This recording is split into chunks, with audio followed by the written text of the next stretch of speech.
Had a little listen to his podcast, huh? Dude, it's educational. And besides, I've been wanting to listen to this one. Welcome to Idling in the Impala, a podcast by and for lovers, supernatural, and the fan fiction it inspires. Before we begin, just want to remind you to like, subscribe, follow wherever you listen to us so you don't miss any episodes or bonus content. If you love what we do and want an easy way to show your support, please consider leaving us a positive, all the stars rating on your favorite listening platform. It helps SPN and fanfic lovers find us and share in the fun. I'm Sandra. I'm Kasey, and we've run out of episodes to rank, y'all. We ranked them in groups of seasons. We ranked them by season. Unless we start a top fucking 300, we have run out of episodes to. No, we haven't, because I can think of at least 3 different categories. The point is, we're not ranking episodes today. We're ranking characters. I don't know whose silly idea this was.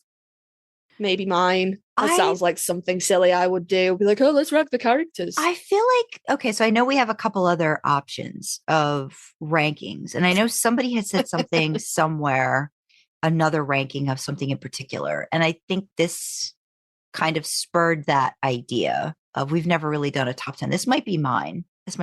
Top 10 characters. Yeah, I think so. Maybe then. So this is my bad idea. Yeah. The point is, we've had a good think about it, and we appreciate the offer of ranking Rehab, but we don't think we're hurting anybody. So it's all into you. We're going to keep going. So we have compiled lists of our top 10 favorite supernatural characters. Now, to avoid the tops being boring and the same, we discounted Sam and Dean from our lists, and then a few days ago, maybe last week, I was like, hey, is Baby a character? Can I count her? And Sandra was like, we probably shouldn't. She'll be at the top. And I was like, asked that. Yeah, I think I said I was going to ask you that as well. I was like, I think maybe we shouldn't include Baby, because I think if we do, she's going to be at the top too. Yeah. So, yeah. Well, see, my thinking was when we did comfort characters, she was my comfort character. Mm-hmm. So I was like, I think we can all agree that she is, a main character. Yeah, so absolutely. We rank her, but it would have been, both of our top threes would have been like Sam, Dean, and Baby in different configurations, but still. So we discounted Sam and Dean, and we discounted Baby, and then we had a look at the Wikipedia, and we went, shit, there's a lot of characters in this show. So then we ignored it for a while, and then Sandra went, I need to start my thing, and I was like, dick, so do I. So here we are. Yeah, I think I used, I started with the wiki and then I went on IMDb and kind of like, I didn't that way too.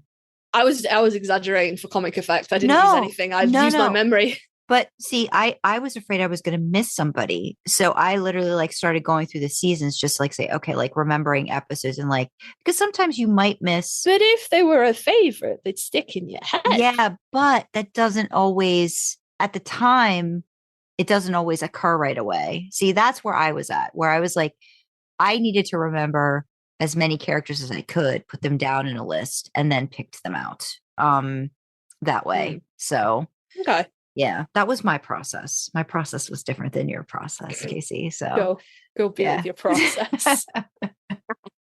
Okay, well, I didn't. I didn't look up anything because my argument was, if you were memorable enough to make my top 10, I wouldn't need to look you up. Mm-hmm. Okay, but I will say, when I was done with my list, I was like, this is probably really predictable.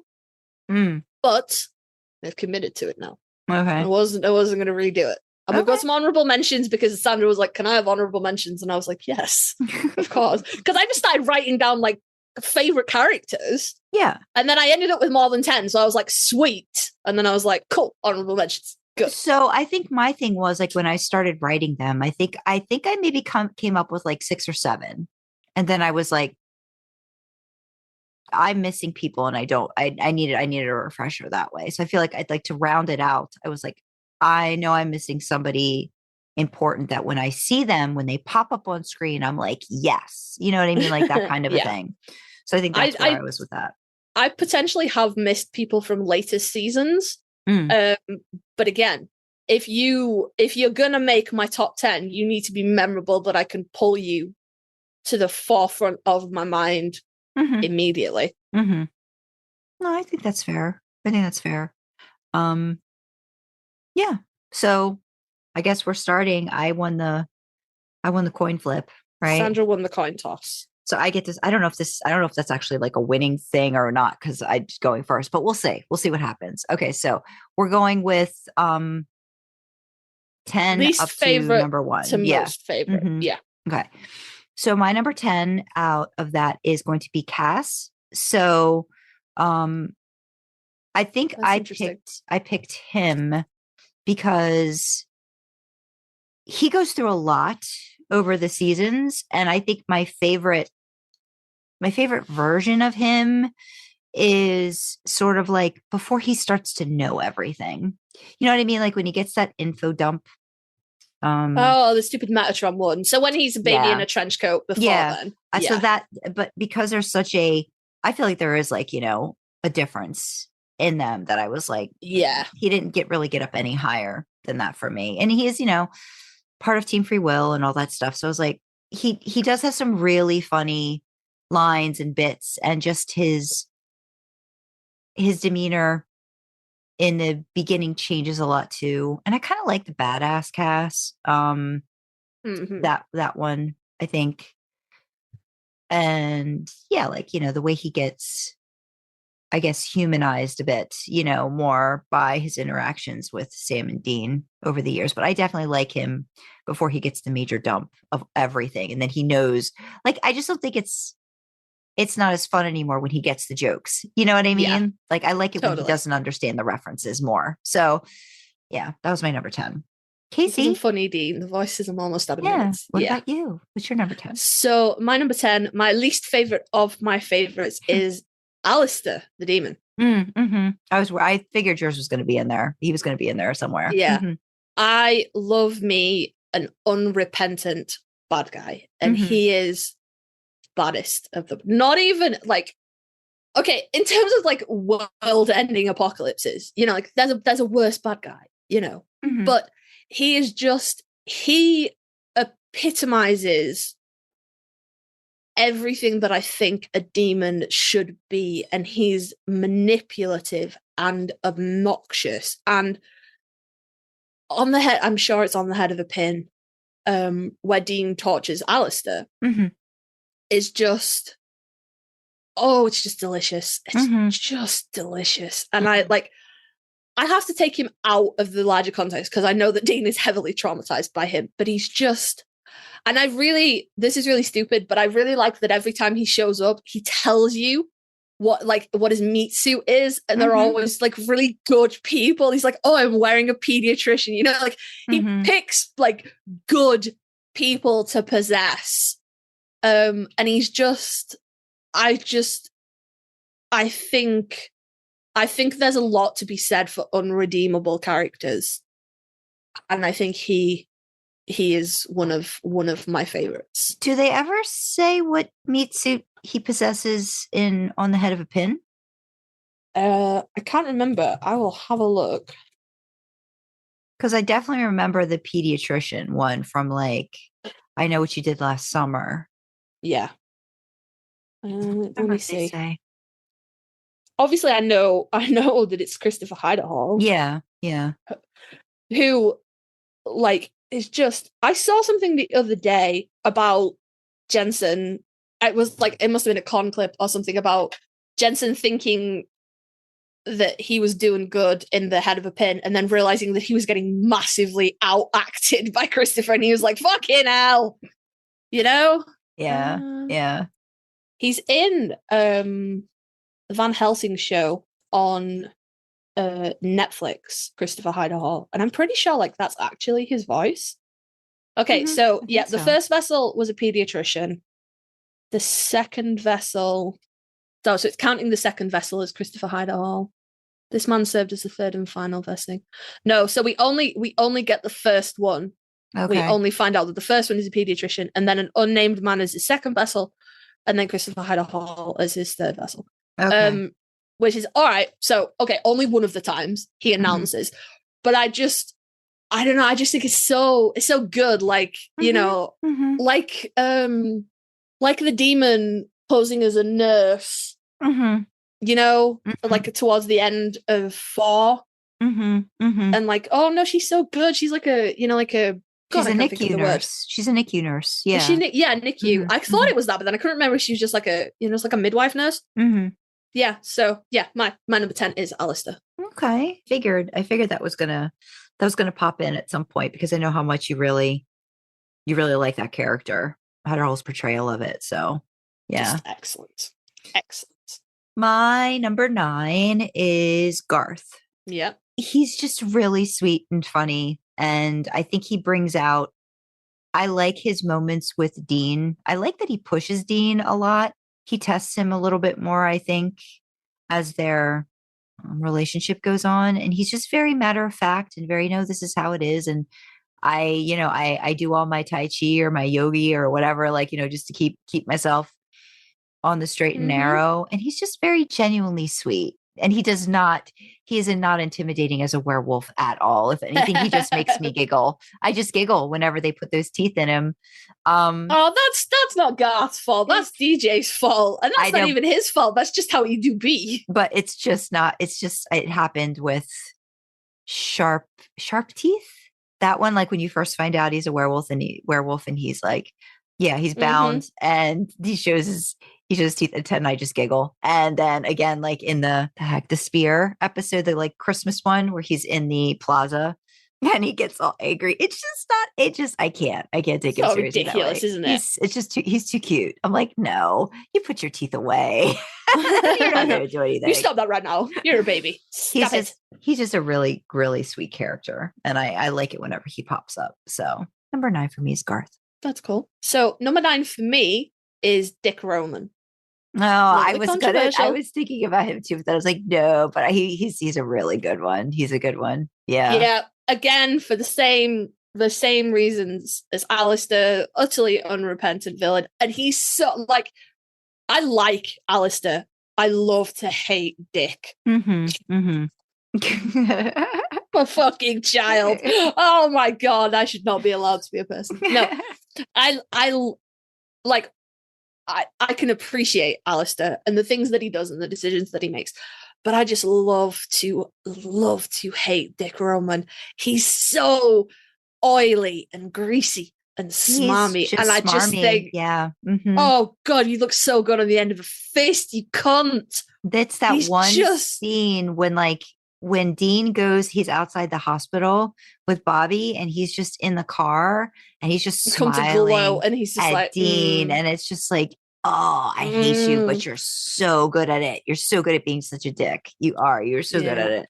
Yeah. There's a very, it's an old skit now, but it's Lenny Henry, the comedian. He's a British comedian. And he's talking about growing up with a Jamaican mother and then like beat you if you've been bad, beat you if you've been good, beat you until your arm hurts. So then you have to like beat your child if they've been bad, beat them if they've been good, beat them until your arm hurts. So you have to beat them for making your arm hurt. And like in 2024, that's not funny. That's child abuse. But Dick Roman makes me want to punch him until my arm hurts. So I have to punch him for making my arm hurt. You know, like it's that I would never, ever get sick of punching him in the face with a frying pan, ever. Yeah. And I think it takes really good acting to make a character that people love to hate, like Jack Gleeson in Game of Thrones as Joffrey. Oh, how phenomenal that was! Because every time he was on screen, you were like, "Oh my God, I'm fucking strangling." Yeah, same kind of vibe, you know. Yeah, I think that's the whole point too, of like why I wish that the Leviathan storyline was a little bit better and beefier, because I just think they could have. I think they could have done better with it, you know. And I think Dick Roman was like a good lens that they could have gone with that more instead of it was a. And I do think a lot of that fell down on the CGI. Or special effects, or whatever you want to call it. Because the actual plot itself, monsters are taking over and turning human into cattle. That's a pretty solid plot. Like they had a good, you know, like they took over the Biggersons, they had a formula, they knew what they were going to do. Monsters from beyond the veil of time and space that, you know, can be anybody, anywhere, at any time, and eat each other. Also pretty good. You know, we're coming off slash fiction. Fucking amazing. And that actor playing that Leviathan was really good too. Like, you know, like, so they had some actors that really just chewed scenery in those roles. And that's what, like, there was a lot of potential, I think, with that. Yeah. But I do think one of the big things that lets them down is that CGI for the mouths, because then that just makes them silly. Yeah. When done right, they could have been actually quite, because the concept of it, making humans like, you know, like, let's not examine ourselves too closely here, but we kind of are getting fat and stupid. You know, like, smartphone zombies is a thing. Yeah, but the whole thing is that, like, they've done stuff before. Like, sometimes it's not seeing it. Sometimes it's the reaction of the people and then what you see off, like what happens off screen. And I think sometimes just Supernatural just had to lean into that more. And because I think then sometimes the imagination does more than you seeing it and be like, oh, that's it. That's what that is. Like, you know, that kind of thing. Yeah. And the fact that they used to like do the mouth thing when they got mad and stuff. And I'm like, oh, come on now. But were you thinking of the Leviathan that played Chet, the one that was Bobby chopped his head off when they first figured out the borax? I wasn't sure if you were thinking about that or I think his name was Ed, like one of the first guys. He meets up with the little girl on the park swings really early on in 7 when the Leviathans are just... Yeah, I wasn't too... That dude, I wasn't too... Because he comes up again and again. Like, his portrayal of it was a little more just monotone and stuff, where I just liked that this one he was just like screaming and hooting and hollering, like, yeah, like he was just like embodying like this, like, do whatever you want to me. You guys are just like ants, like you can't figure it out. And he was just like leaning in hard, and it was just like, it was a very over the top, which I think was kind of necessary for such a big bad. Sometimes you have to be like, I could give two shits what you're doing. You could do your worst and it's still not going to be enough to get rid of me. Yeah, that's the one I was thinking of, the one where he was tied up and he was like taunting Bobby, and then of course Jim Beaver did a great job being that Leviathan then too in that episode. Jim Beaver is so good at being his evil self. He really is. Possessed Bobby, Ghost Bobby, Jefferson really Starship good. Bobby. Yeah. He's so good at being a bad version of Bobby. We love Jim Beaver. He was good.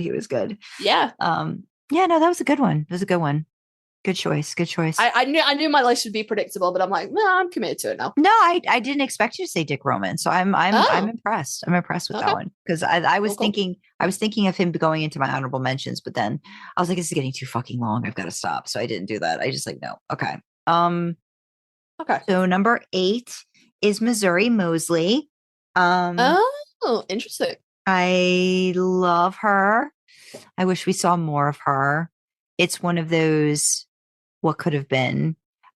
We just had a discussion with Jane about a fic she's writing where there's like a mother figure for the boys. And I kind of always felt like Missouri could have been that. I know we talk about it. Jody kind of like sort of embodies that a little bit, but I still... They were so young when they met Missouri, though. Yeah. That was like season 1 babies, you know, the potential was there. Yeah, that I feel like, you know, she could have been that touchstone for them. And, you know, she just kind of like, again, like, just kind of like said what she needed to say. And even like at the very, like one of the last scenes where, you know, you find out John was there, you know, she's still giving it to John too. Like, why aren't you going to see? Like, why aren't you telling your boys? You know, still respecting his decision, but still like telling you, this is not, you shouldn't be doing this. Like, I don't think you should be doing this. This is not a good call situation. So I feel like she could have been that not a conscience, but that other person, kind of like you've got Bobby, you know, as the surrogate dad. I feel like you could have had Missouri. I would have loved to have seen Missouri and Mary in a scene together, similar to Mary and Jody in that one episode. I just would have liked that. I just would have liked to see that. But yeah, she's such a good actress too. I think it's Loretta Devine. I feel like whenever I see her in something, she just kind of like holds her own and just makes the character. She does like a lot of supporting stuff, but I feel like she just adds something to it, into the character that's very sweet. And I love how like Sam gets a kick out of the way she treats Dean. And those kinds and again, like having more of that, I feel like would have been nice to see. How that relationship could have changed a little bit too, like from that initial introduction to her. Yeah. You know? It's very stereotypical, and I kind of hesitate because I don't want to come across as racist, because it's truly not. But I think that kind of like stereotypical portrayal of like a black like grandma or aunt kind of figure. Mm-hmm. And I know that there's almost like a matriarch kind of a situation. Yeah. Yeah. I know that there's damage in portraying black women of a certain age that way. But as someone without family members like that, it feels comforting. You know, like the character of Missouri is comforting to me in a way that not a lot of people on the show are, and not in the way that Sam and Dean are. Just to be like, yeah, she's going to holler at you to get your feet off the table, and you know, but she cares. Yeah. Yeah. You know? Yeah. So, yeah, Missouri, that's fucking props to her then for making it into 2 whole episodes and still making your top 10. Yeah. Gold star. So my number 8 is Rufus. Okay. Oh, what can I say? I love Rufus. I love Rufus. I love that he takes no shit. Like anybody that can show up at your house, like panting and a little bit sweaty and go, I need you to better help me bury your body. Like that's my person, you know? Yeah. I'm fully ride or die. You show up at my house and go, I need you to help me bury your body. And I'm like, let me get my shovel, motherfucker. Like I'm fully in for it.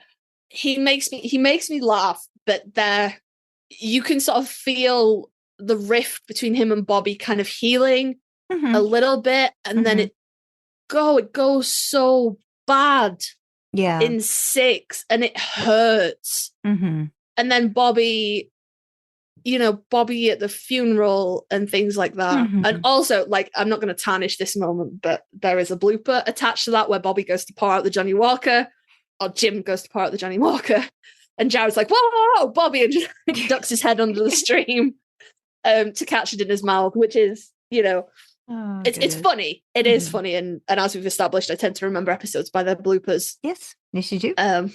But I don't know. I think it's nice to see that relationship where they go from, you know, Bobby centers and Rufus slams the door in their face to where Rufus and Bobby end up, and you're like, oh no, oh fuck, you know, and it goes so wrong, and it's just. I like him, you know, and he's like, he's with Bobby at the end in Bobby's like memories, and they look like they had a good time together, you know? Yeah. Yeah. Like, yeah. He makes me laugh. He does. I just, all of the times when he's there, like I'm fully in for Bobby and Rufus, grumpy old men hunters. Like, mainline that shit. I'll watch it all day long. 100%. So it's Rufus. Oh, that's a good choice. It's a good choice. Number 7 for me is Donna. I think for Donna, I identify with her a lot, and like this, like, you know, chipper, but then you're dealing with a lot of bullshit, and you're, you know, trying to figure yourself out and figuring out your worth and stuff. And I like how badass she is, and when she decides to show it, and how you see it more, it unfolds a lot more throughout the series. She's just cute, sweet, funny, and she's just really good. She takes to hunting very well. Like when she figures out what the hell's going on, she's like, okay, and she's along for it. And I like that you could rely on her as a hunter. Like if you called, I feel like she was always there for them too. If they needed her, she would find a way to get there. I kind of feel like that's her thing. And she's got a really good relationship with Jody that I think gets better and stronger over the years. And I think it's the realizing she doesn't need a man that I think I really like about her too. And I think that happens over time. So she's a character that I really enjoy her growth. But then I'm also like, when she pops up, I'm like, yay. Of course, yay, D-Train. She's been in a couple stinkers though, which is a shame. Like I love her parts in them. But some episodes that they had her in, I was just like, it felt like a little bit of a waste of a good character, you know? Like that Plush. I'm just not a big fan of Plush. where the guy was dressed up in all those different costumes and stuff like that. Like not my favorite episode. But there was some character stuff in there and I appreciated that. But yeah, number 7 for me is Donna. Cool. I think that might be a few overlaps. I think we might be in the same kind of space here because my number 7 is Claire. Okay. So I think we might be in the same kind of headspace here of the Banff women of SPN. But I see a lot of myself in Claire of that, that really righteous anger of having everything just go completely fucked up. And there's a choice to be made then, isn't there? You can let it spiral and you can let it go off the rails completely, or you can get your shit in line and make something of it. And I mean, she spirals, she does, but I don't, I think she's earned it by the time, I do think she's earned it with everything like Jimmy and then her mom. And I think she comes out in a good place. And it would be so easy to carry on down some of the paths that she starts to walk, but she manages to pull it back together. She never apologizes for who she is. She's like, hi, you came into my life and fucked everything up. And I just don't feel like you get to lecture me right now. And I'm here for that. I'm fully 1000% here for that. She reminds me of myself in a big way. And she does the badass things that I wish I had the balls to do at that age. But it's nice as well. Like you see her going through all her ups and downs, but then you like closer to the end and you see that she's settling. She's found a place where she can do the things that she needs to do, but she has support. And I love that. Well, and she deserves that. Yeah, I think probably with her too, like there was probably a hesitancy for so long to be like, is this really going to stick? Am I really going to have a place? Is this really going to be for me? And I think once she's with Jody and has that person to rely on, I think that helps. It's a shame we didn't see that character more. I think the actress just started to get more work and get busier and stuff. So couldn't really I don't think got back to Supernatural. So we didn't see her in the last season, even though she was talked about a lot. And I think the whole Kaya storyline was a big thing too. So you knew that kind of tossed her into another, probably I've lost something else. And you didn't really get to see the fallout of that. You got to hear about it, but you didn't get to see it. No, it's a good one. Yeah. My number 6 is Rufus, pretty much for all the reasons you talked about. I really like that his relationship with Bobby, like you said, is so prickly. And I don't know, I feel like even in the end, they still push and pull a little bit. You feel like they kind of get to some sort of I don't know if it's just an agreement to disagree or whatever. Civil place. Yeah. But there could still be another thing that could just kind of set them off, but they still realize that person is there for me, even if they can just utterly piss me off to the nth degree. I know this is someone I can rely on. I like when they bring Bobby and Rufus back. I think it's season 11, that flashback episode, because you get to see more of them together, in a case. Yeah, and work in a case. And that's what I've always kind of wanted to see, with them on their own. So to get that, I think was really great to do. And it kind of he's such a good actor. And it's so the very first time you see him, it's with Dean, right? And he's just he's just all attitude and they're drinking and he's just talking about, did you do her ear? And it's just it's I'm sorry, what now? So it's just it's just all of those great things that and even the boys seem really excited when they see Rufus, you know what I mean? In the unfortunately, which you should have already known something bad was going to happen, when they all get together in that one episode, but they're legitimately it's Rufus. It's hey, this is going to be a good time. Rufus is here, that kind of a thing. And the cool friend of your dad's where you're oh, cool, we're going to wreck shit. Yeah. And this is going to be really good because he's going to rag on my dad. That kind of thing. I really get to see this, that kind of a thing. So yeah. I can't remember what the fucking episode's called now, but it's the episode after Adventures in Babysitting with the Kronos, the Elliot Ness episode. As Time Goes By. Yeah. That's the one. Yeah. No. Time after time. Wait a minute. Time after time. Time after time. Let me check. Yeah, and no, as time goes by is the Henry Winchester one. Time after time. Time after time after time. Yeah, that's the one. Yeah. So up next is Slice Girls. But yeah, no, I watched Adventures in Babysitting, and I watched Time After Time After Time. And Rufus is in that. Not like Rufus himself, but when Sam calls Jodie and he's like, Dean's gone.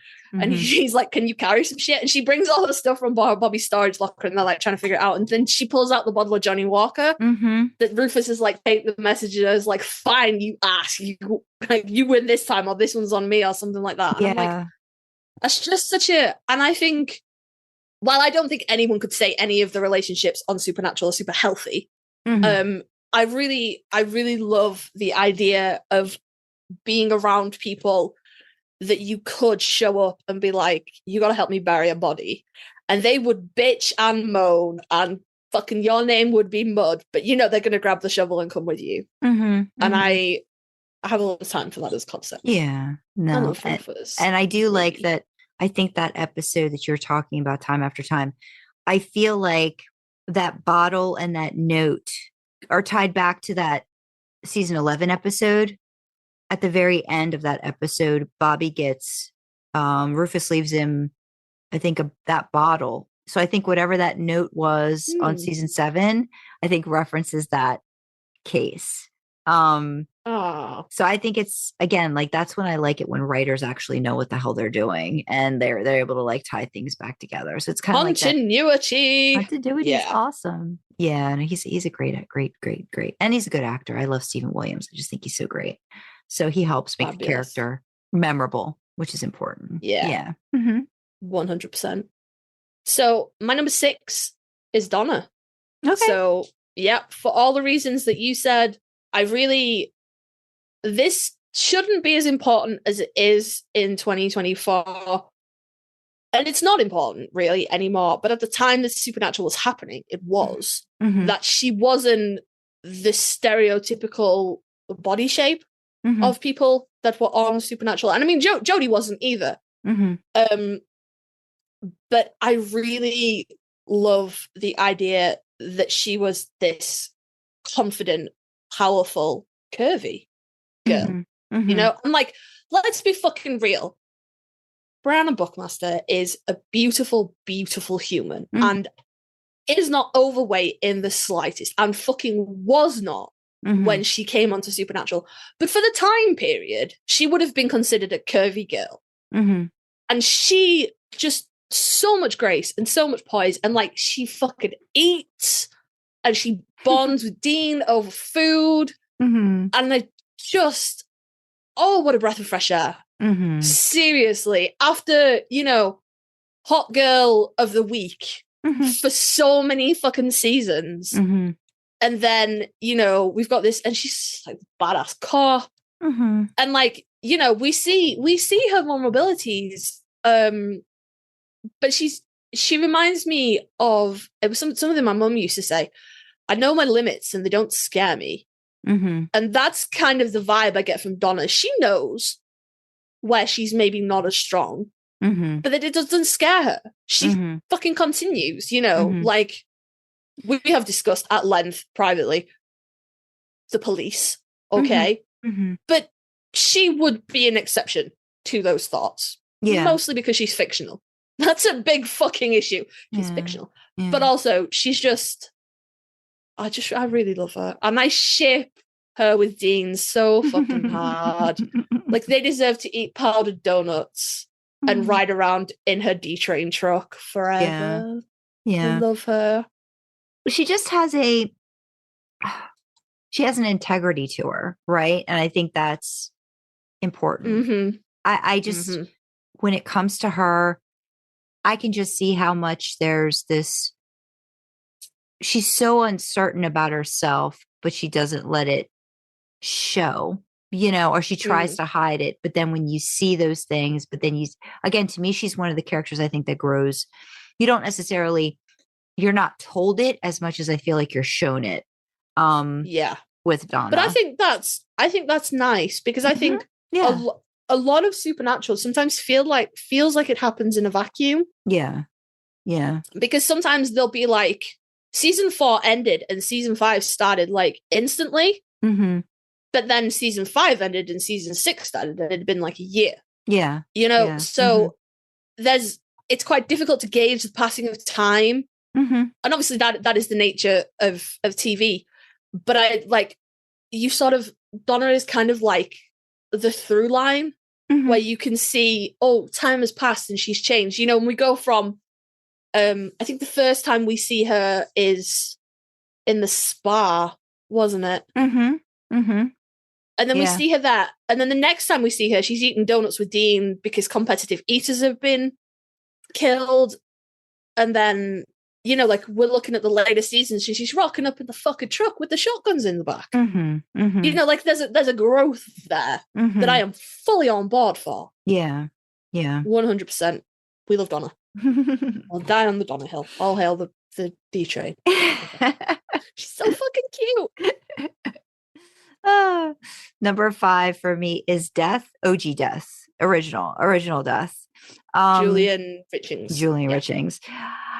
I cannot. It's the way he speaks. It's the way he deals with the boys. It's the mannerisms. It's his love of fast food, greasy food. It's just like, it's this.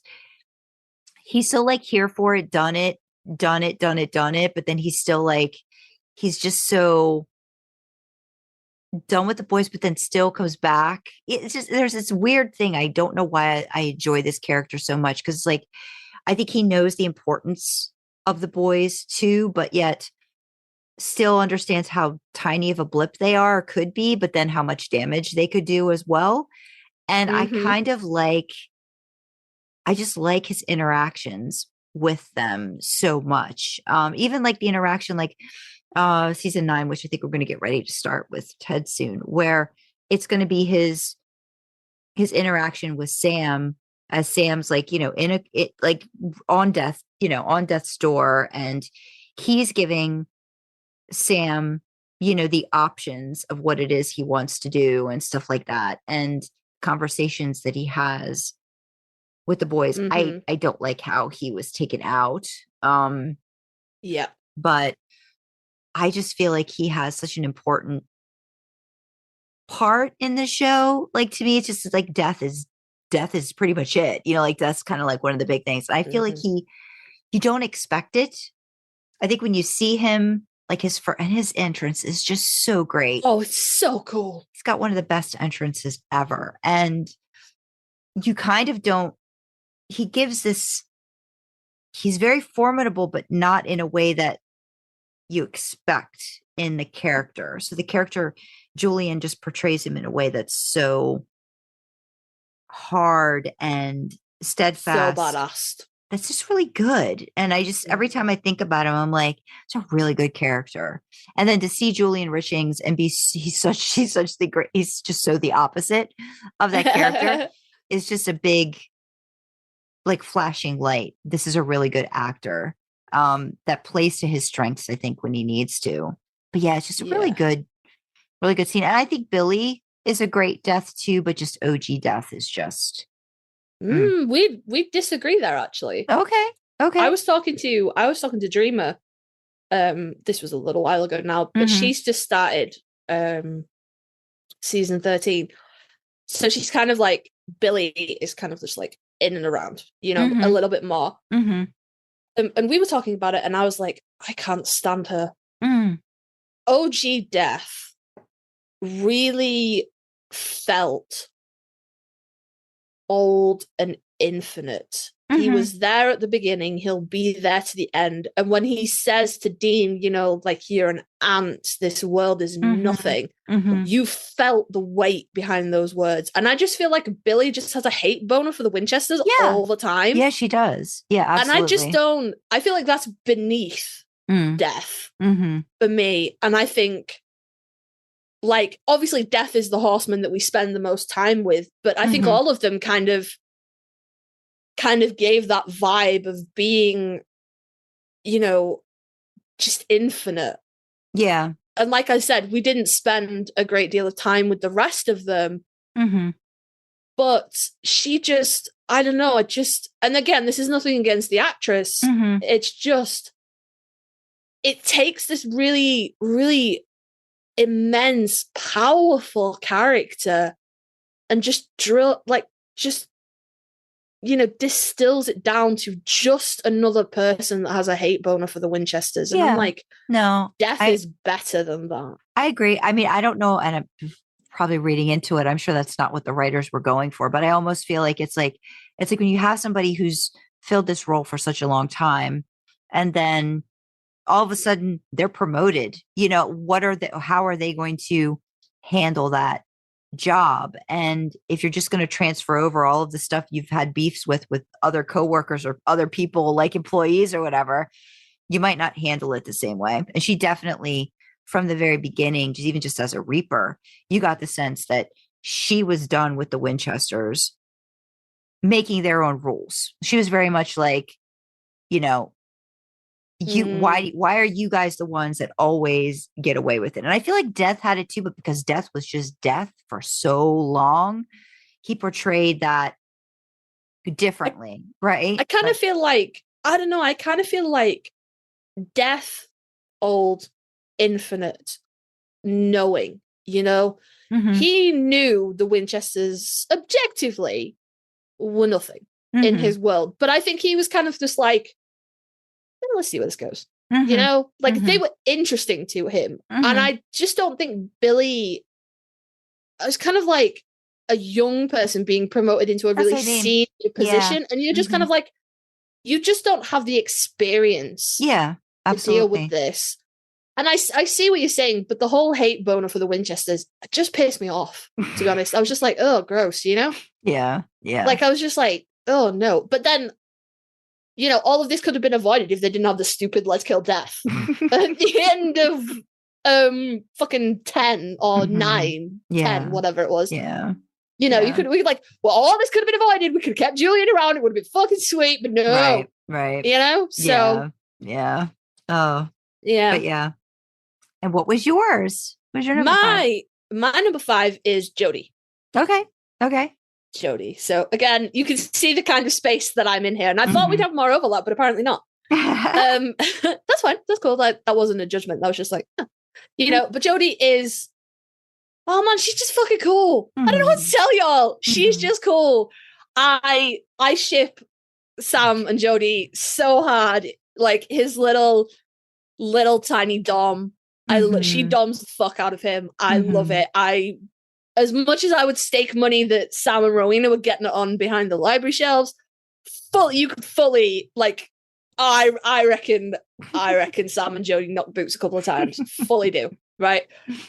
And again, she's like Donna, she's almost like a through line where we see her right at the start as Sheriff Mills, and she's like this, this like kind of straight police officer kind of thing. And then so you see her at the end and she's a fucking badass, but also, and again, this is maybe similar to the Missouri thing. She takes in these kids that everybody has given up on and she makes a home and a family. And I think there's a lot to be said for people that can do that. Yeah. There's a lot of strength in doing that. And you gotta know that Claire was a pain in the fucking ass. And like we know like the stuff that happened with Alex before she got her shit together. And she just kept being consistent. Yeah. And I think when you look at her backstory, she lost her son and then she got him back and then she lost him again. What the fuck? Like he tried to eat her. Like that's a whole thing, know? Yeah. And to still be able to harbor that kind of maternal care and give that kind of love I just think that's really beautiful. And she's, man, I love her so much. I love Jodie episodes. I love when she's around. I love the friendship that she unwillingly builds with Donna, because Donna is very in her face and she's just like, oh, why are you like this? Fucking hell. Yeah. Yeah. And I really like it. I really like I'm fully here for Donna and Jodie.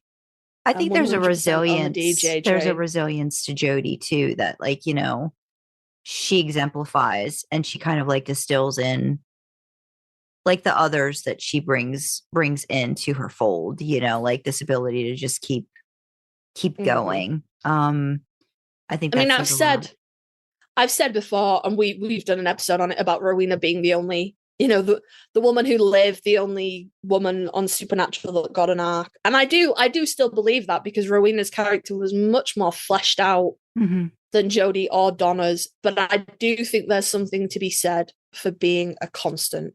And the boys don't have enough of those in their lives. Yeah. So you have to give respect to Jodie and Donna for, you know, being, they could always pick up the phone and Jodie or Donna would be there. And I'm here for that, you know? Yeah. I'm here for that. Good choice. So good choice. My 5 is Jodie. Okay. My number 4 is Charlie. I love every time she comes on screen. She's kind of like a breath of fresh air. She comes into the show not wanting anything to do with the stuff that the Sam and Dean are a part of, but then ends up seeking it out, becoming a part of it as well. I think that says a lot about her adventurous spirit, you know, and yeah, she's just so I think every time there's an episode with her, aside from the horrible one, most of them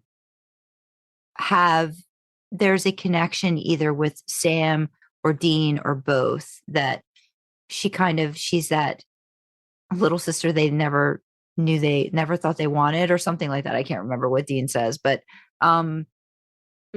she just, I feel like she brings things out of them that they don't necessarily bring out in each other. This sort of like vulnerability, this willingness to talk about stuff, because it happens with Dean and it happens with Sam in a couple situations, and she's loyal, man. Like, once she's another one of those, like, unfortunately it did not work in her favor, but her willingness to help the boys and be there for them, I admire a lot. And like you were saying, like, sometimes you just want this constant, somebody that you know that if they're going to be there, they're really not going to necessarily ask for a lot from the boys, but they're going to be there to support and try to help in ways that might not be the same. You know, she's not the best hunter. She becomes like this badass hunter, you know, but I think it really is just more her intellect that's what makes her such a good hunter, you know, at the end of the day. And yeah, I really like that camaraderie relationship that she has with the boys. And she just gets very like excited, even when she's been in it for a while, she still finds reasons to find things exciting and interesting and new. And, oh, look, I did this thing. And, oh, look, I was able to figure this out. And I like that about characters. You know, they're insistent. They will figure the thing out. They will do the thing they need to do, and they'll keep at it until they do it. So, and she's also got another great entrance. Well, her entrance is another great entrance on the show. Dancing in the elevator. Yeah. Really Fully good. agree. Really good. Fully agree. So my number 4 is also Charlie. Okay. So, overlap. What are we going to call this? My 4th is your 4th. Well, so obviously for all the reasons that you mentioned there, but there are a few Charlie moments that really, really resonate with me. And the bad episode is obviously because it was so unnecessary. Like, she was not a quote unquote threat to the boy. She was not a romantic interest. Like, there was no reason for her to die. And that, of all the senseless death, like, Charlie's death gets me the same way Ellen and Joe's death does. It was so, you know, it's just like, oh God, stop, it's dead already. You know, like, the boys are in so much pain. You don't need to go this far. Right. Yeah. But the one that resonates with me more is, I can't remember which episode it is, but she's in the video game and Dean has to go and get her. And she's all dressed Pac-Man fever. Yeah. She's all dressed up badass. And then like she explains to Dean that she has to protect her mum from the fucking zombie sort of whatever. Because it's her fault. And Dean is like, you have to let her go. Yeah. And oh my God. Yeah. I've said it before on the show. And a quote from my mum, you think if you let go of the pain, you let go of the love. But that hits me like a semi every time. I am so intimately familiar with the guilt that comes with, even though logically you know it's not your fault, there's certain things that defy human logic, and your brain, your subconscious will carry on beating that fucking drum forever. Yeah. And even though you can be totally logic, and I can be like totally logic, it's totally like there is zero correlation between the first night that I left my mum alone, she fucking died, and Charlie calling her mum to get her in the middle of the night because she was scared at a sleepover and they got into a wreck. You know, there is no correlation between those two things, but your brain won't recognize the logic, and I resonate with it so hard. And the way that he's like, you have to let it go, and it's okay, and it's not your fault, and it soothes something in me to be proxy to that. Like massively. And also that's like those are like the sad things, but the fact that she like out nerds Sam all the time is like my favorite thing, when she's like, I got this app and this tablet, it does this, and Sam's like, I hate it, I want one. Like, just such a massive fan.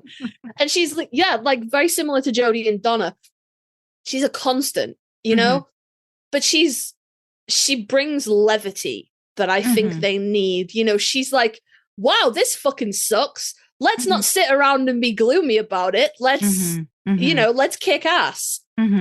You know? Yeah, or and like also so excited about like going into the land of Oz. Like, you know, like that kind of stuff. Like those kinds of like things that so cool. So fucking cool. And she's just, and like LARP and the Real Girl, like come on now. That's classic. She's just that's a classic. Like she's in Belladonna, the porn star. Like, yes, fully. Oh my God. I live for Charlie. 1000%.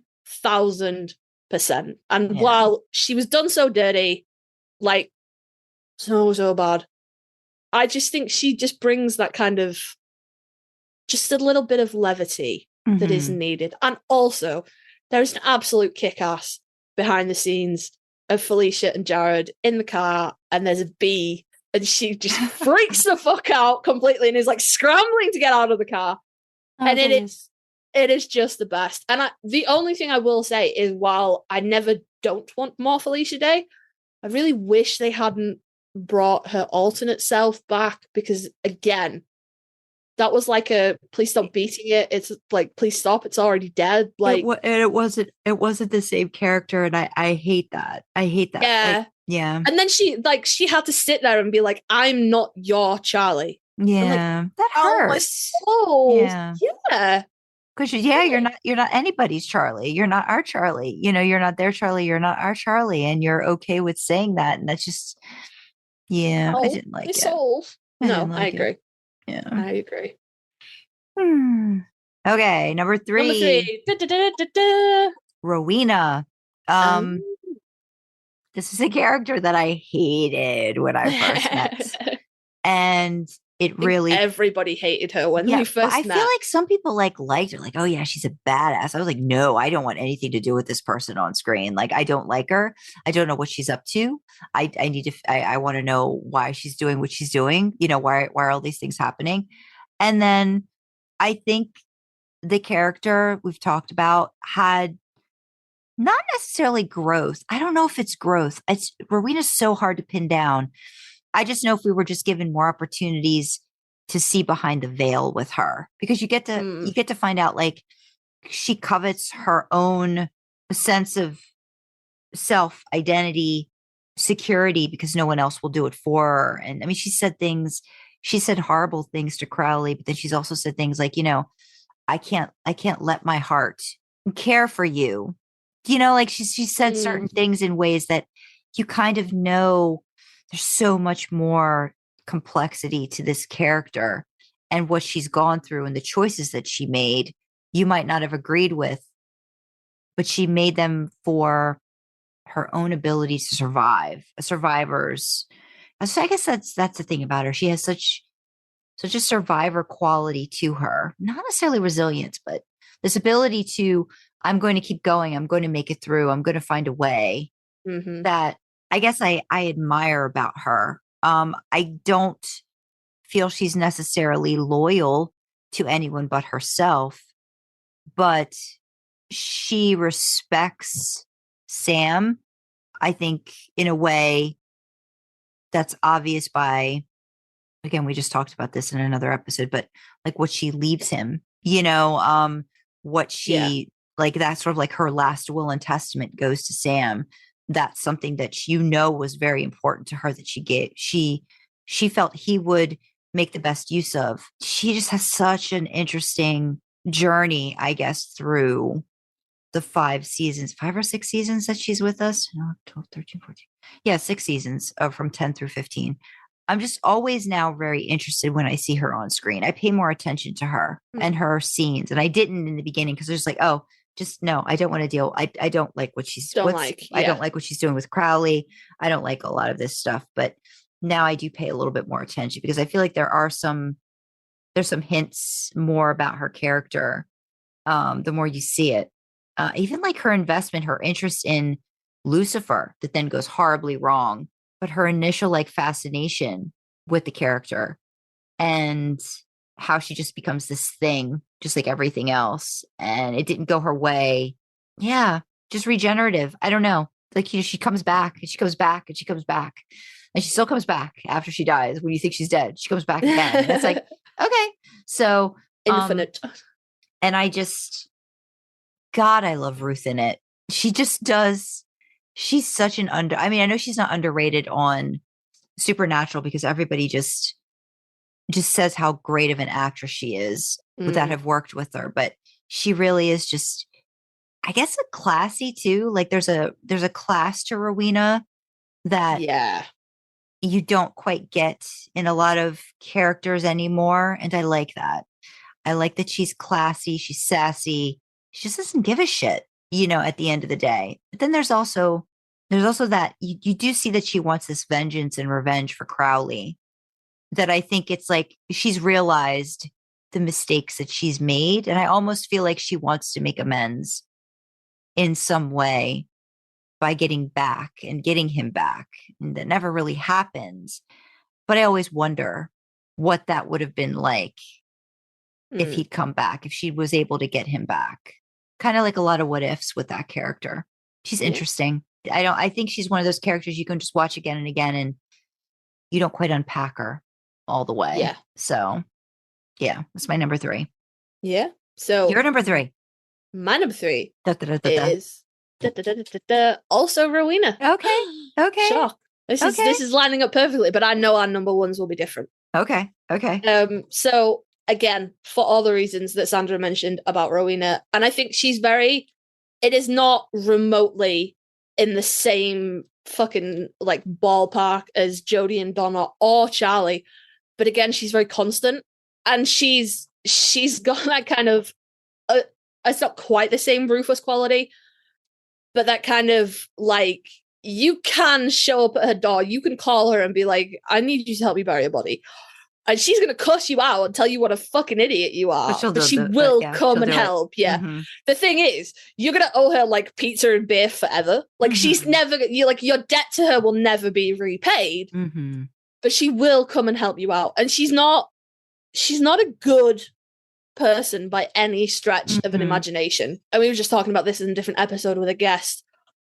She'll help you, but she'll manipulate it, or she will get what she needs out of it, whether she has to manipulate you into giving her what she wants, or if helping you helps her further her positions.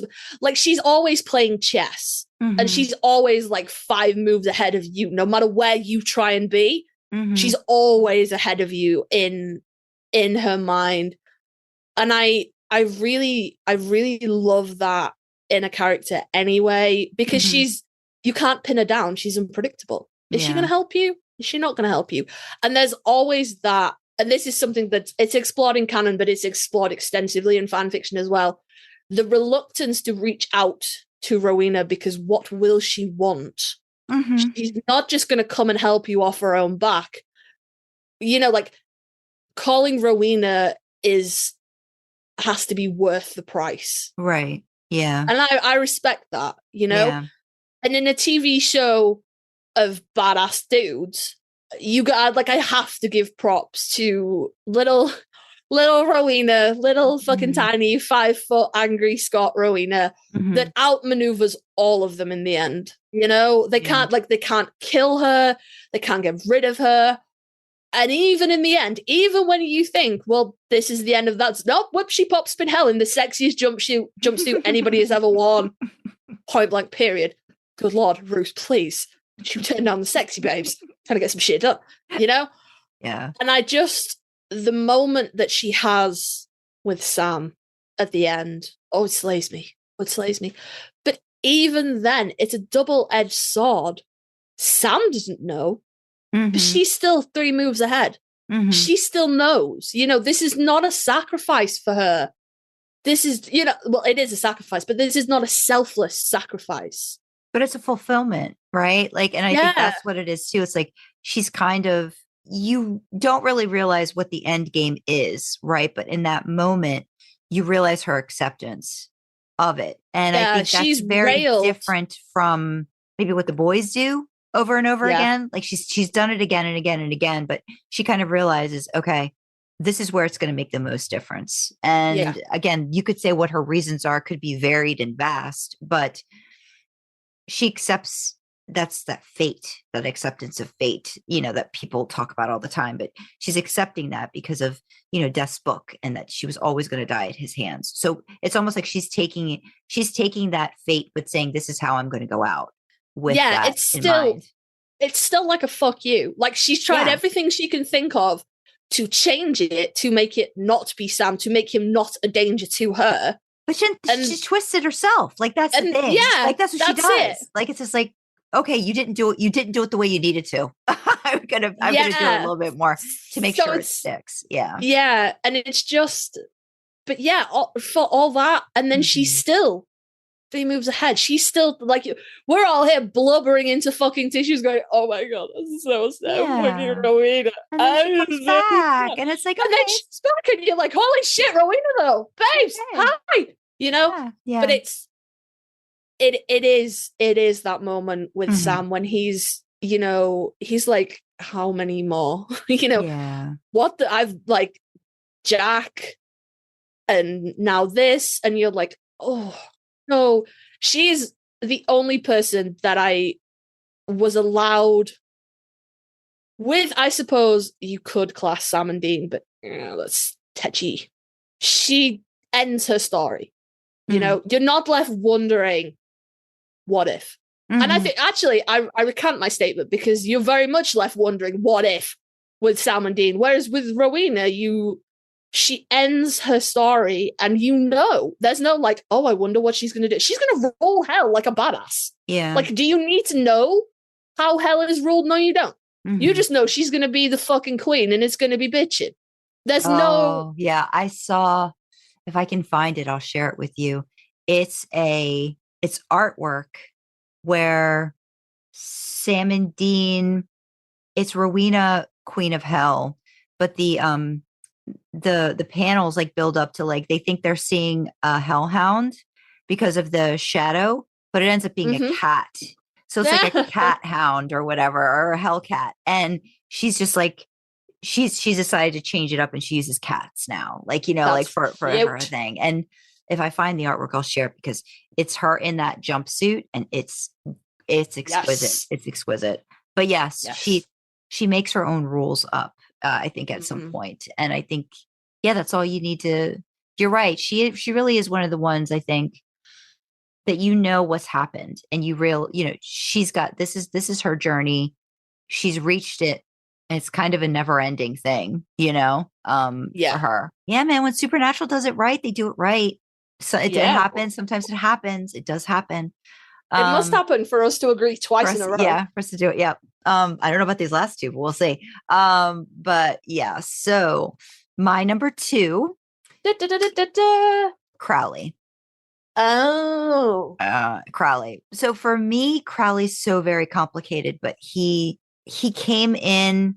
I was thinking about this a lot more too. Crowley's very underestimated for all of the things he's in charge of and says and does, but he seems to get underestimated, I think, by a lot of people, by his mother, by the boys.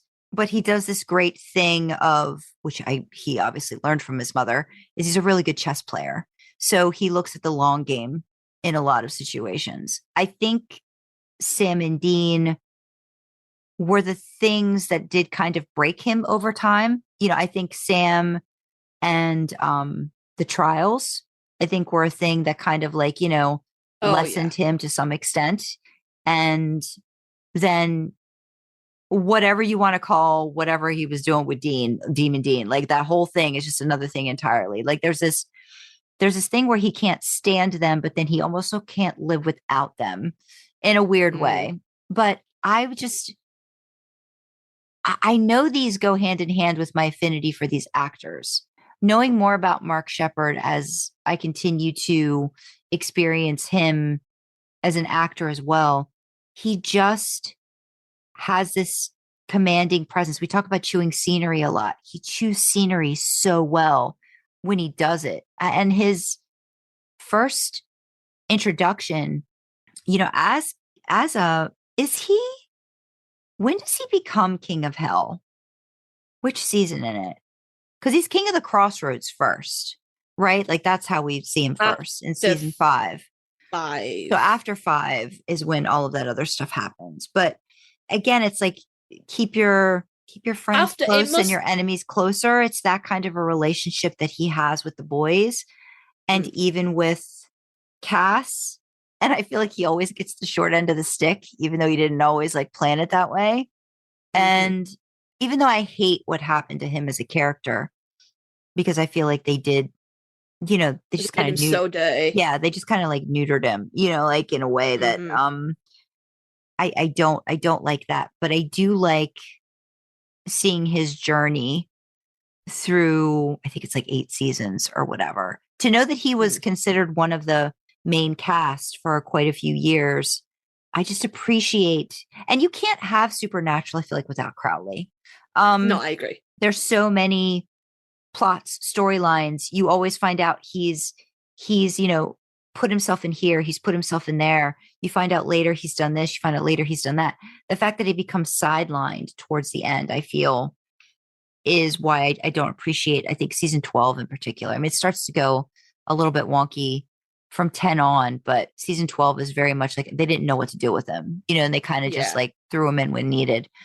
And I like that he has that resilience too as a character, and he's gone up the ladder, but then doesn't know what to do with hell once he's got it, and he's bored with it in a way. Yeah. You see that very much too. It's and then he wants to get back into the trenches with the boys, and what are we doing now? Those buddy cop, all those kind of things. So I like those different sides of him that we get to see as a character.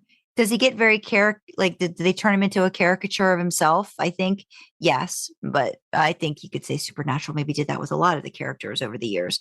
But I just love when he does come on screen, and season 8 too, especially towards the end of it, and his scenes with Sam, and I'm looking forward to his continued downward spiral in season 9 as I get ready for that to happen as well. But yeah, he's very complicated. I like the complicated ones. He's very complicated to me. Yeah, that was my number 2. Yeah. No, that's awesome. Your number 2.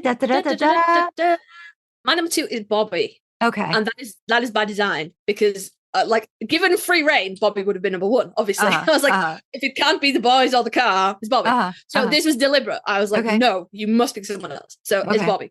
Okay. I don't feel like I really need to, like, it's Bobby, man. It's Bobby. And also, you've got to bear in mind, I'm in season 7.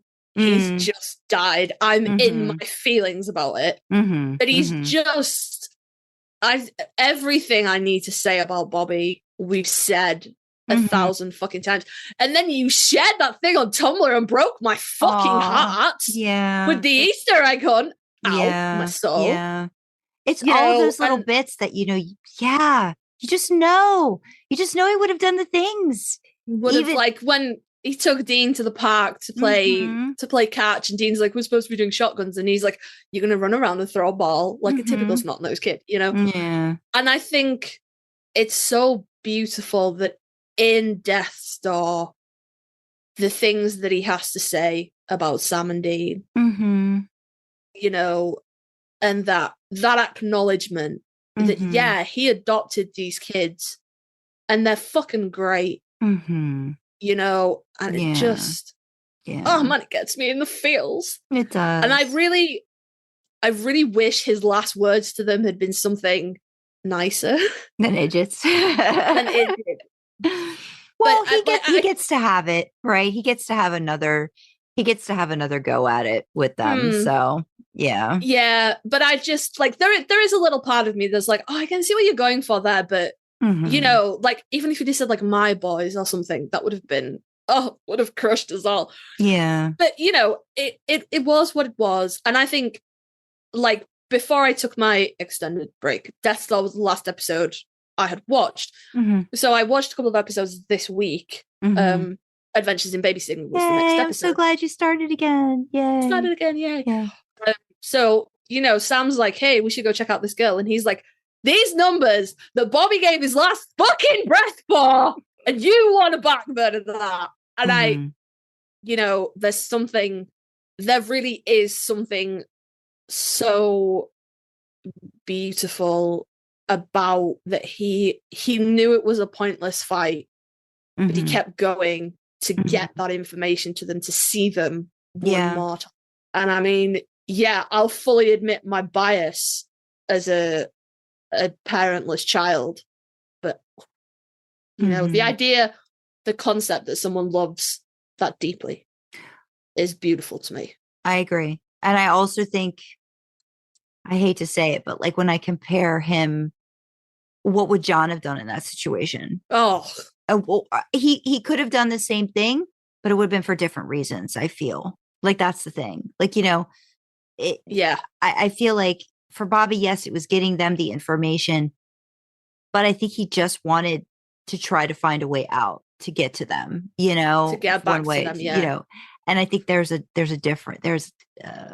slight difference with that. And I can't remember if it's before or after, but one of the last things that they're just, like, goofing around and eating pizza. And is that before he wakes up, or is it after?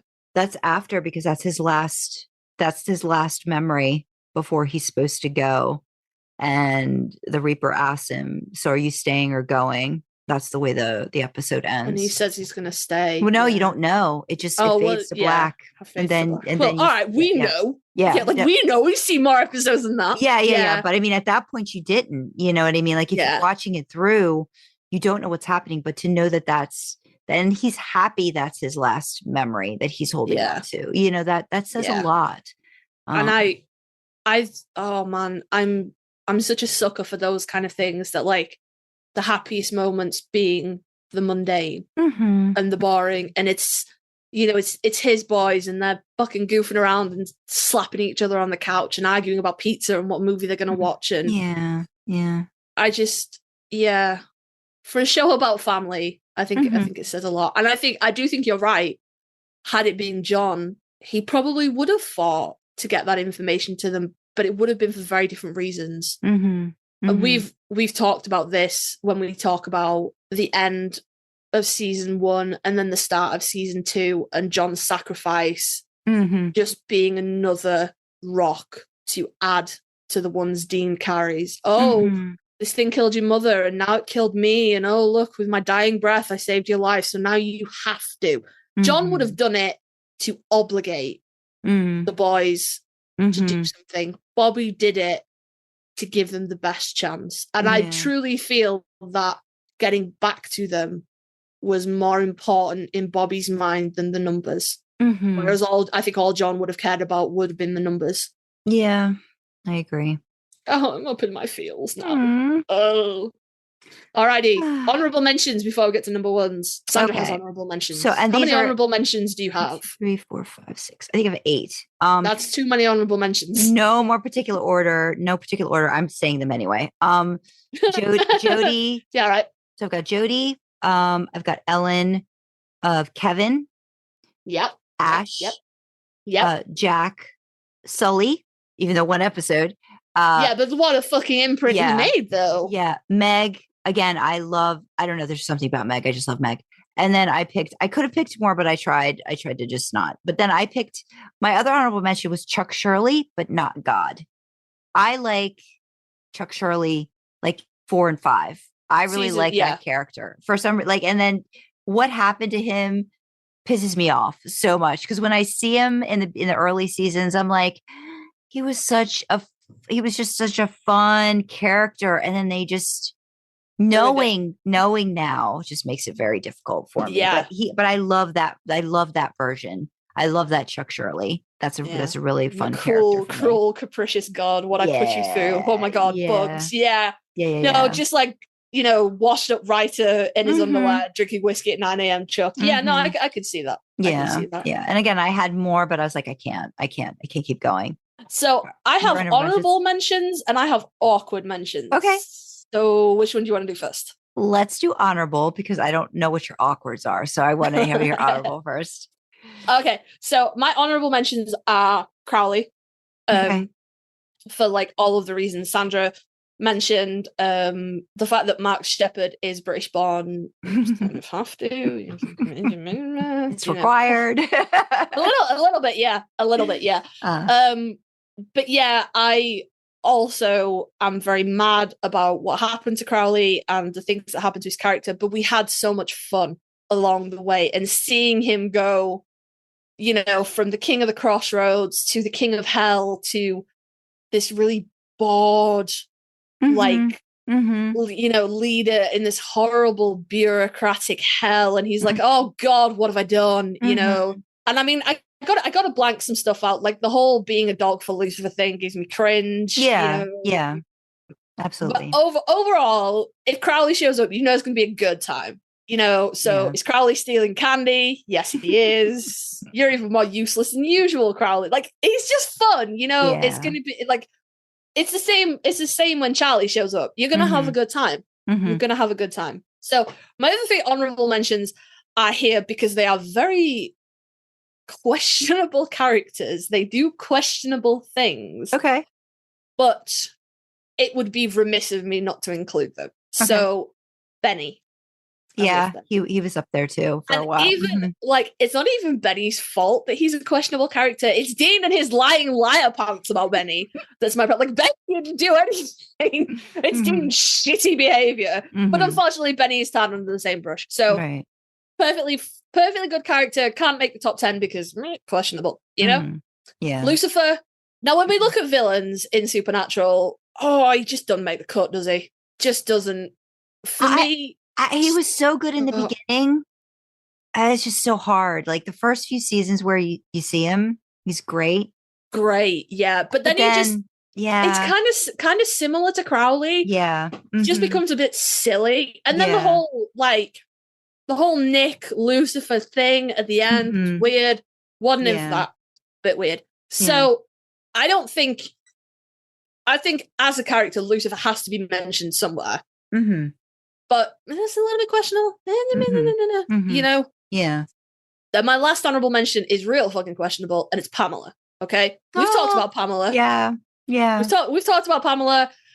We've talked about my issues with Pamela. But you can't help it, can you? I can't help it. And I really want to be like, no, fuck you. You assaulted them. But then it's like, you come too grumpy. You are not invited. Like, she's very I want to dislike her for her conduct to the boys and things like that. And she does behave in ways that are unacceptable. She comes through. That's the thing, though. Yeah, and the scene with Sam when she times, and she comes she blinds herself to help them find out what the fuck Castiel is. Her redeeming qualities outweigh her gropey hands. the wandering hands. But I cannot put it I cannot, it's Pamela comes with an asterisk. Yeah, I got it. You have to be Pamela is badass. But asterisk. Grumpy, it has to be said. But you're invited to a Grumpy, you are not invited. She'd eat you alive. I might have a little bit of a crush on the actress that plays Pamela. She's really good. She's really good in it. She really is. She really, and she's just, Pamela is awesome. Asterisk, but gropey. I've put her in my story and wash, repeat a lot. And I'm so having to realize I got to deal with Pamela now. So maybe it's a really important Elle can give her a big slap and be like, keep your fucking hands to yourself. We'll find out. I don't know. We'll find out. But yeah. But no, they're good choices. They're good choices. So my awkward mentions. I'm really curious. I'm really curious about these awkward mentions. Not honorable mentions. These would not make the top 10. If you gave me a top fucking 20, these would not make any list. But they are so crucial that it feels odd not to recognize that I have left them out. And I don't want anyone to be like, hey, did you forget? No, I didn't. It's on purpose. Mm-hmm. These are the equivalent of leaving someone $1 in your will so they can't contest it and go, I was forgotten. Right? Okay. We'll go top to bottom. So least awkward, Ruby. Okay. She's so pivotal to Sam's character. Mm-hmm. So incredibly pivotal to Sam's character. Mm-hmm. And it's her place in the show is so important. Mm. And she has that scene with him in I Know What You Did Last Summer, and I am a fucking pervert. I know who I am as a person. All right? Okay. But she is an absolute destructive force. There is nothing good or redeemable about her. Ruby does not come with an asterisk. Ruby is a fucking asterisk. Okay. The asterisk on Ruby is, hey, she helped Sam stop taking pills. That's the asterisk on Ruby. Yeah. But I feel like being such a Sam person, I felt like it was remiss of me to not mention. To not mention her. Mm-hmm. You know, and I've seen this floating around on Tumblr. She is one of the most devout people. Bitch had a cause and she fucking stuck to it right to the end. Nobody suspected.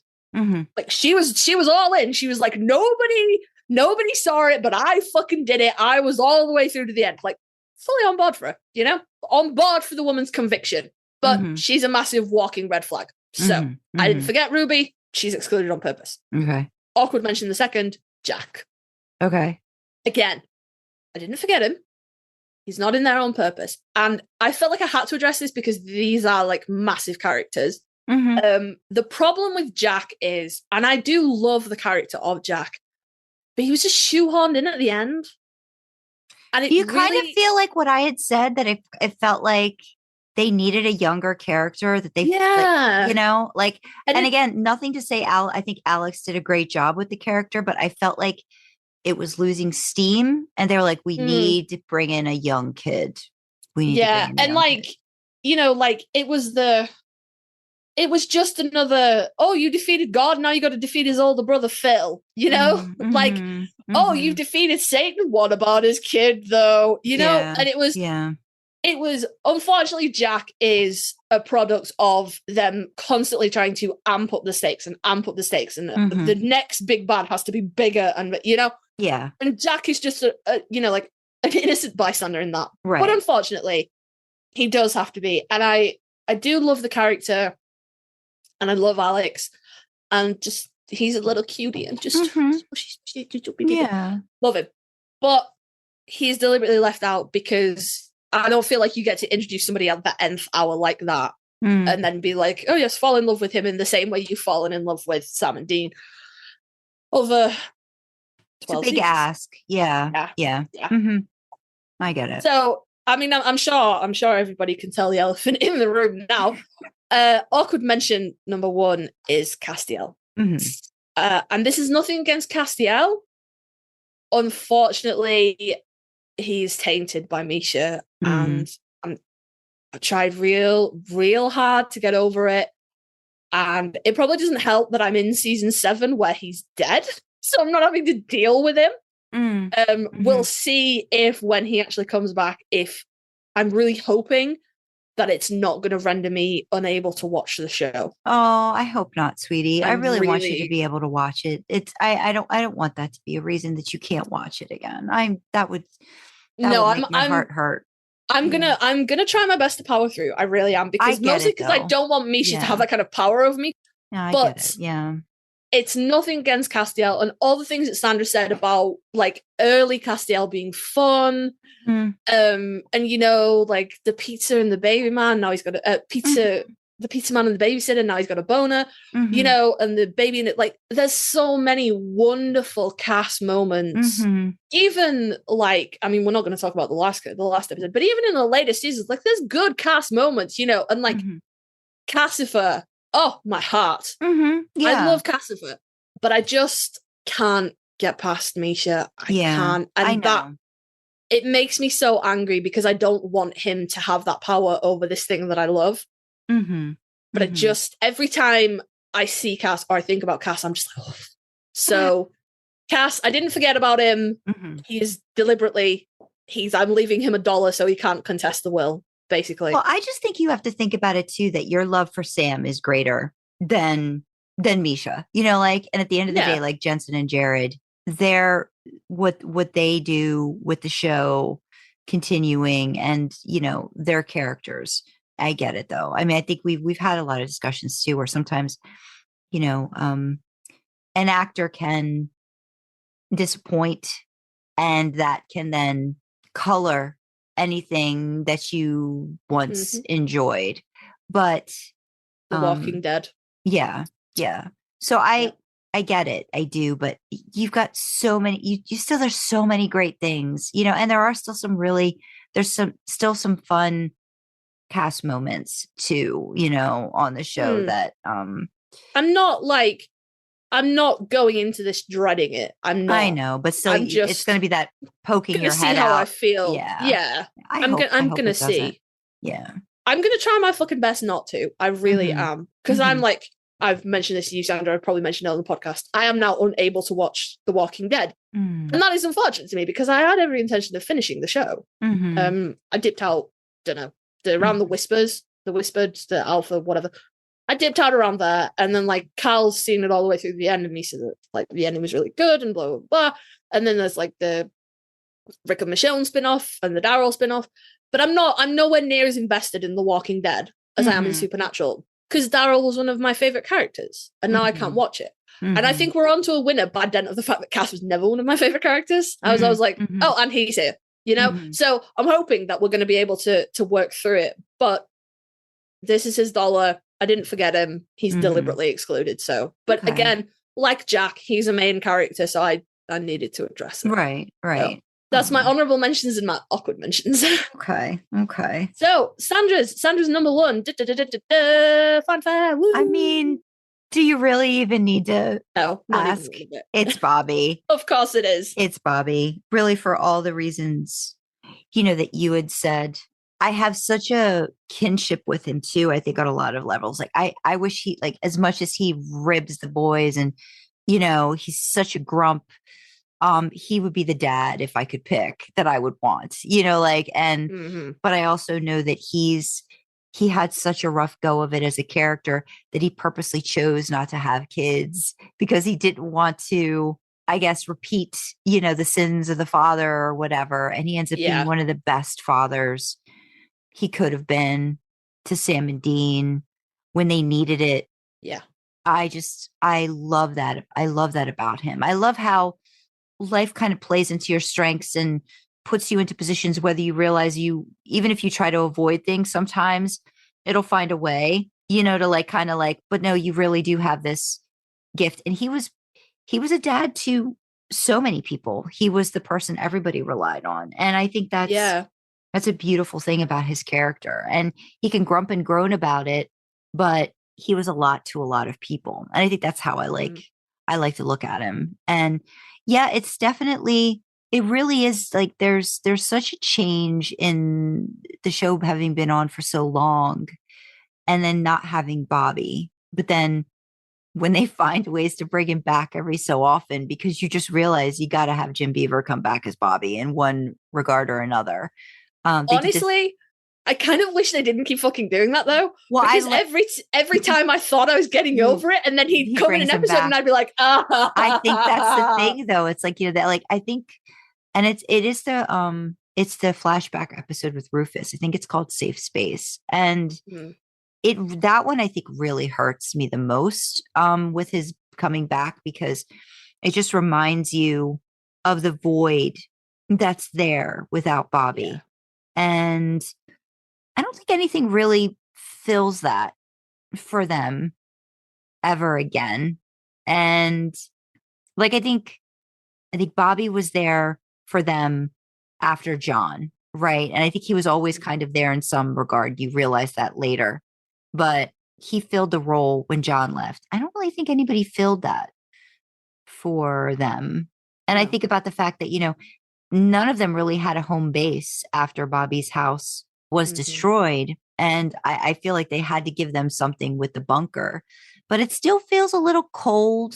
It doesn't feel like how Bobby's felt with all of the books. That has books, it has knowledge, it has information.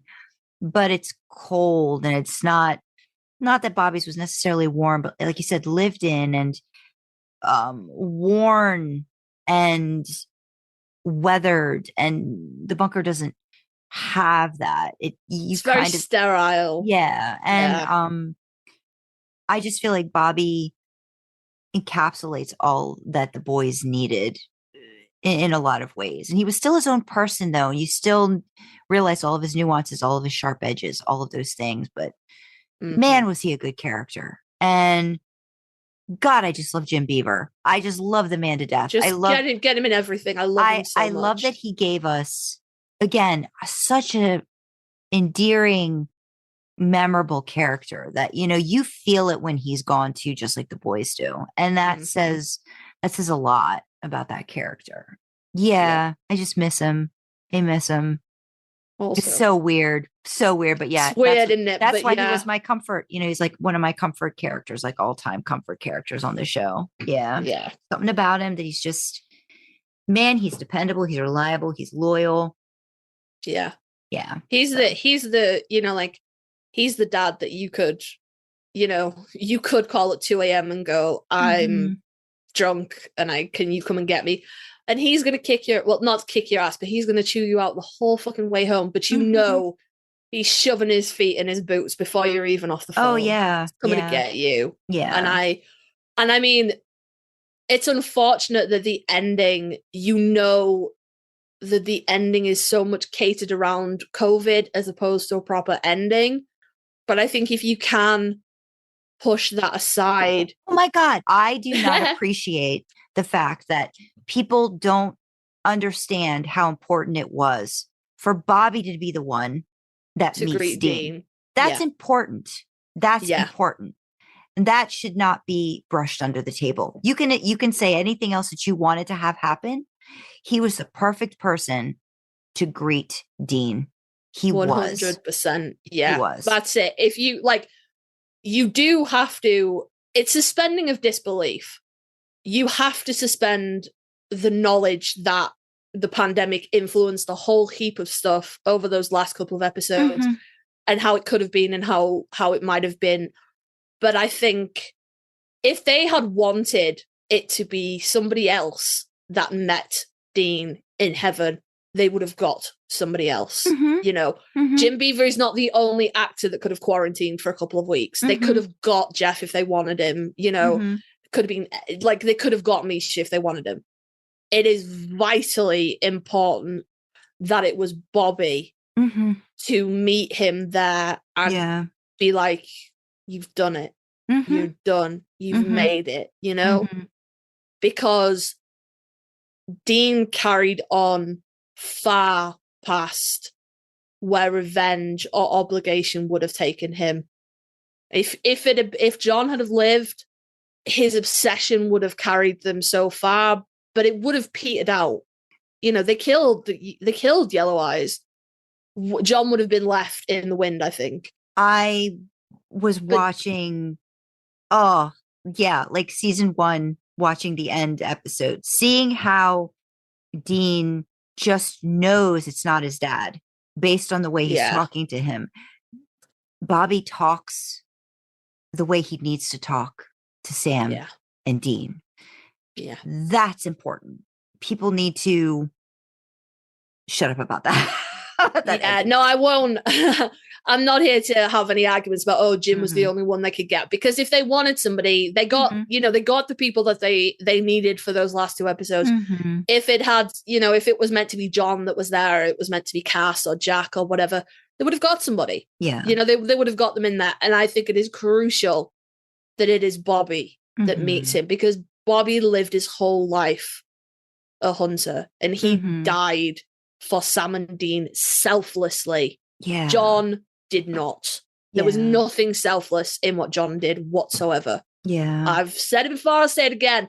John's trade was just another fucking stick to beat Dean over the head with. Bobby, risked it all. Sacrificed for them. And he sacrificed. Yeah. And even after that, he still couldn't let them go. He still needed to be there because they were his boys. And damn if he's going to let them go out. God knows what they'll do. Yeah. He needs to be there and keep an eye on them, So, yeah. I 100%. That's why I couldn't let Bobby be my number 1, even though it would have been so easy, because I knew he was going to be your number 1, and I'm going to be like, this is boring. Yeah. No, I get it. I get it. Yeah. So who's your number 1? My number 1 is Meg. Okay. All right. Meg. Okay. And it is a mixture of so many things, but she's almost 2 characters in one, because the Meg that we see in season 1 is not the Meg that we get later down the line. What season she comes back in. It's not Rachel. Is it Minor? Rachel Minor, I think. Minor. Yeah. It's, it's not the babysitter to Castiel's pizza man. It's not. It's totally different. And as a first kind of glimpse into demons, oh my God, she fucking nails it. The character is so, like season 1, I feel like season 1 is a lot of, this is what this monster looks like, and this is what that monster looks like, and this is this, and And so to be the first glimpse that you get of demons, and the way they go about it, it's like she befriends Sam, and she makes him think that she's friends and she's trying to help him, and it's all just, it's very biblically accurate, and that demons will lie and demons will, and such foreshadowing, right? Like, Sam, please. Why didn't you get the hint the first time? Like, why you like this friend? Yeah. But then she's so, oh my God, she's so cool and badass and fucking awesome. And then, it's very sad what happens to Meg 1. And then, of course, we have to give respect to Nikki Acox, who unfortunately has passed away now. And then she comes back, and then she's like Meg 2. And it's just fucking, oh my God, the amount of time I have for Rachel Minor is unbelievable. And she's kind of like tempered in a way, but she's still badass, And she shows us so many sides of demons that I really, really like. And like, I've talked about my feelings about Cass and stuff, but I ship Meg Stiel. I fucking do. I really do. Yeah. I just think she's so fucking cool. And she comes with the added bonus of being not the demon that ruined Sam. Yeah. So, she's already on a better path than Ruby was, because Ruby was never going to win, because I was like, oh, you fucked him though, So she's just, she's so great. And she gets done so dirty so many times. I feel bad for her, you know? Yeah, I just saw her, like, her death in season 8. And yeah, and that's sometimes like when I get irritated with the guys too, because sometimes you have to realize, so everybody's out for their own survival or their own, but they're still risking themselves for you. Yeah. And she did that. And she did that quite a few times, and she was kind of like, just, whatever. Like, you're just a demon, but it's just, that's a good choice. It's a good choice. No, she's just, and like, she has such great, like when she's being tortured and she starts to laugh, and I think it's Crowley that's torturing her, and she's like, what? He's like, what? And she's like, demon just standing behind you. She's just, she's just, I think she's such a, like I said, she's such a good introduction to demons as monsters. And then when we get her back, and we're coming off the back of Ruby, who had been unrepentantly a bitch. Yeah. Through all 3 iterations of her. And she comes back and she's just a little softer. Just a little, like. Well, she sort of has the same conviction, but then she realizes her survival is more important. I think that's the big thing about Meg too. Like, she realizes, oh, this end game is not going to end well for me. Like, and I need to be out for myself, and then that kind of thing. So I think it's, there's a conviction, but then self-preservation. Yeah. That kicks in with her. Yeah. And I'm a demon and an angel fall in love. Like, I'm a sucker for it. I don't know what to tell you guys. I'm a sucker for it. So my number 1 is Meg. That's so good. Bit more, like, I expected us to line up some way. I didn't expect us to have direct overlap like that. But that was interesting. Yeah, I think there was 4. I think that we had Donna, Rufus, Rowena, Charlie, Bobby. Yeah. So 5. Yeah. Look at that. It's good. Very good. This is fun. We may, who knows? We may rank something against something. What else would you like us to rank, guys? Oh goodness. Help. We're going to get ranking withdrawal. We thought this was going to be a quick episode, and it was not. It was quite a long episode. Never is. I think I like just getting more of an opportunity to really think about the whys, like, why does this character do the things that it does to me? Aside from Sam and Dean, which is, like we said, obvious. I think that's why there's so many reasons why we love the show. And sometimes we're like, I wish it did something different. But sometimes when it does things right, I think this is a good example of some of the characters and the actors, right? Like, what the actors bring to these characters, I think should not be understated. That they're on paper, but there has to be something that the actors do to make them even more memorable. They can have the best lines, but if there's the acting behind it, the delivery just brings it all home. So yeah, 100%. Been really good. So I guess we'll ask, what do you guys think? Who are your favorite characters? Who would you have been like, nope, bump that person out, stick that one in? Why is that demon there? Give me this angel. Let us know what you think. So if you want to reach out to us, you can email us at idlingintheimpala@gmail.com. You can comment on Spotify and use the Q&A section to share your thoughts. All of our contact details are on our website, idlingintheimpala.com. Go check it out.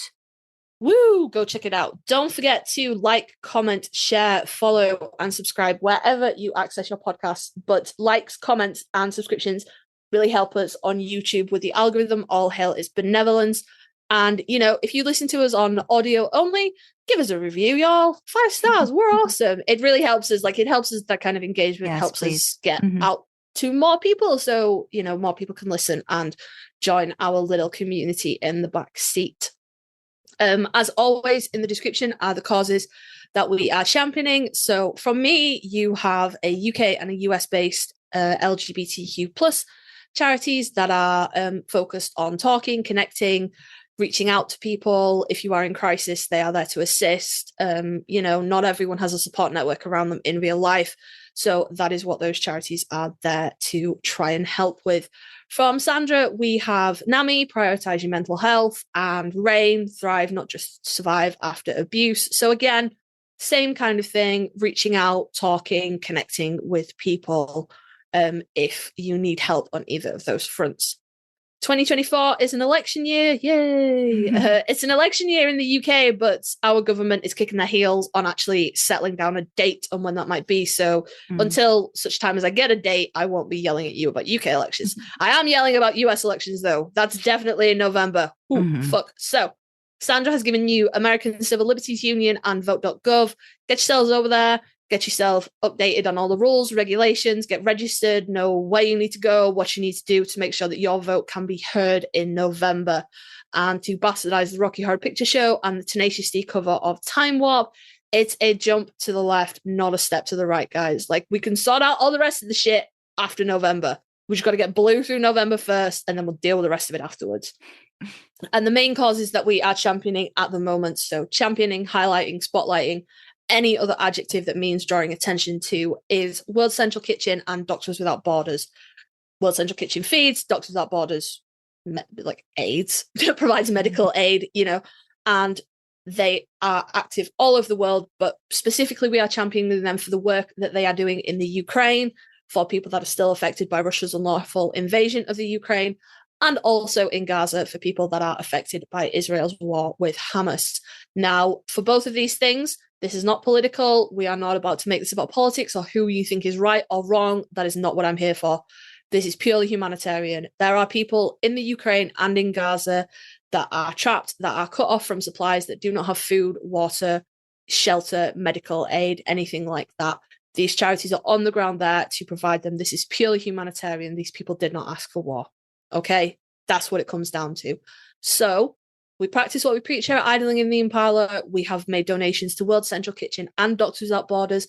And if you can, if you are comfortable, if you are able to financially donate to them or any of the other charities that we champion, that would be incredible. But that is not the only way to show your support and draw attention to them.